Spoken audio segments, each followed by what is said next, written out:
Waalaikumsalam warahmatullahi wabarakatuh. Alhamdulillahi rabbil alamin. Wassalatu wassalamu ala asyrafil anbiya wal mursalin nabiyina wa habibina Muhammad wa ala alihi wa sahbihi ajma'in wa man tabi'ahum bi ihsani yaumiddin amma ba'du. Hadirin jamaah subuh yang dirahmati oleh Allah Subhanahu wa taala. Izinkan saya membacakan hadis Arba'in Nawawiyah ke-36 tentang balasan itu sejenis dengan amalan. Hadis yang berbunyi An Abi Hurairah radhiyallahu an Nabi sallallahu alaihi wasallam qala man nafasa an mu'minin kurbatan min qurabid dunya nafasallahu anhu qurabatin min qurabil yaumil qiyamah wa man yassara ala mu'sirin yassarallahu alaihi fid dunya wal akhirah wa man satara musliman satarahullahu fid dunya wal akhirah wallahu fi aunil abdi ma kana abdun fi aunil akhi wa man salaka tariqan yaltamisu fihi ilma sahal Allahu lahu bihi tariqan ilal jannah wa man jatama'a qaumu fi baiti min buyutillahi yatluna kitaballahu wa yatadarasunahu bainahum illa nazzalat alaihimus sakinah wa ghasiyatuhumur rahmah wa hafathumul malaikah wa dzakarahumullahu fima indahu wa man bata'a bihi amaluhu lam yusri bihi nasabuhu rawahu Muslim bihadzal lafadz. Dari Abu Hurairah radhiyallahu anhu, dari Nabi sallallahu alaihi wasallam bersabda, barang siapa yang menghilangkan susahan dari kesusahan-kesusahan dunia orang mukmin, maka Allah akan menghilangkan susahan dari hari kiamat. Barang siapa yang memberi kemudahan orang yang kesulitan atau utang, maka Allah akan memberikan kemudahan baginya di dunia dan di akhirat. Siapa yang menutup aib seorang muslim, maka Allah akan menutup aibnya di dunia dan di akhirat. Siapa saja yang menolong saudaranya, maka Allah akan menolong sebagaimana ia menolong saudaranya.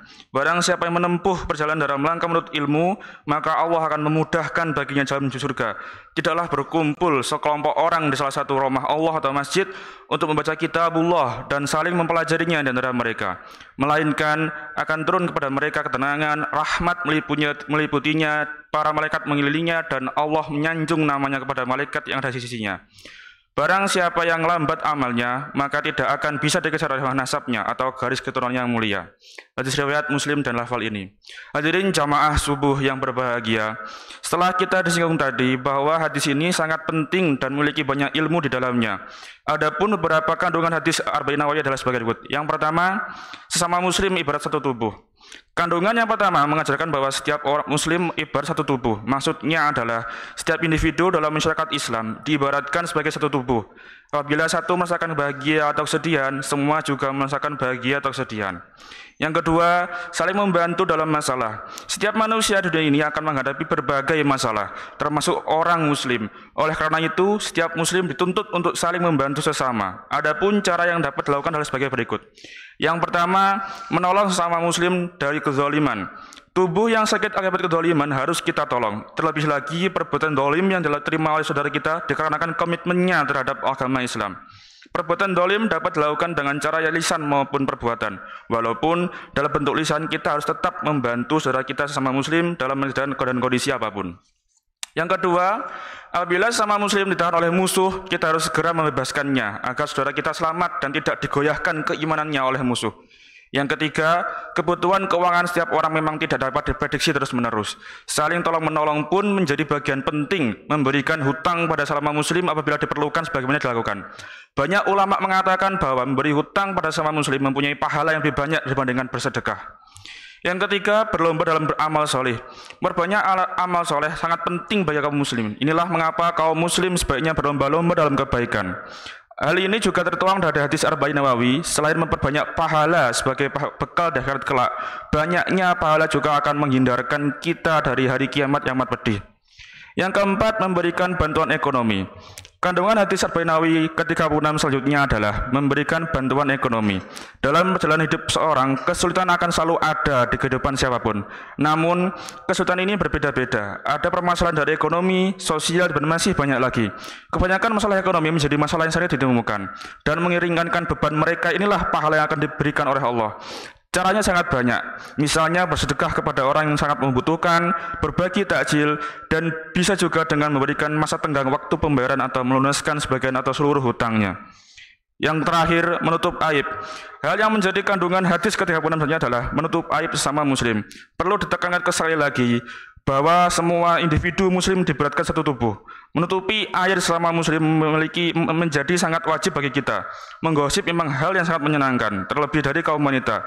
Sebagai kaum muslimin sejati, kita sebaiknya merahasiakan bahkan menutupi aib dari seorang muslim.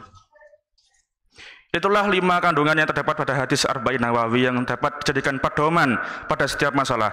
Sebagai seorang muslim yang beriman dan bertakwa, kita sebaiknya mengamalkan kandungan daripada hadis tersebut. Hadis ini memang mempunyai banyak ilmu di dalamnya yang sangat bermanfaat bagi sama kaum muslimin. Hal yang paling penting dari kesimpulan hadis ini adalah segala perbuatan baik entah itu kecil ataupun besar pasti ada balasannya. Seperti firman Allah dalam surat Ar-Rahman 60 yang artinya tidak ada balasan kebaikan kecuali dengan kebaikan itu pula. Mari kita tutup kultum pagi ini dengan sama-sama berdoa dengan harapan semoga kita mendapatkan balasan yang sesuai dengan amalan. Semoga kita tergolong orang-orang yang diridhoi Allah Subhanahu wa taala. Semoga kita dimudahkan dalam menggapai ridha Allah Subhanahu wa taala. Bismillahirrahmanirrahim. Alhamdulillahirabbil alamin. Hamdan yuwafi ni'amahu wa yukafi'u mazidah. Ya Rabbana lakal hamdu kama yanbaghi li jalali wajhi wa dimi sultani. Allahumma shalli wa sallim ala sayyidina Muhammad wa ala ali sayyidina Muhammad. Allahumma shalli wa sallim ala sayyidina Muhammad salatan tunjina biha min jamil ahwali wal afat wa taqdilana biha min jamil hajat wa tutahhiruna biha min jami'is sayyi'at. Wa tarfa'una biha indaka a'lal darajat wa tuballighuna biha aqsal ghayati min jamil khairati fil hayatil wa ba'dal mamat. Allahumma inna nas'aluka lutfan fima jarata bihi maqadir. Allahumma inna nas'aluka min khairi ma sa'alaka minhu sayyiduna Muhammadan abduka wa rasuluk wa na'udzu bika min syarri ma sta'adaka minhu sayyidina wa nabiyyina Muhammadan abduka wa rasuluh. Allahumma inna nas'aluka mu'jibati rahmatika wa azaima wa maghfiratika wa salamata min kulli ismi wa ghanimata min kulli birri wal fawza bil jannati wan najata minan nar wal afa indal hisab.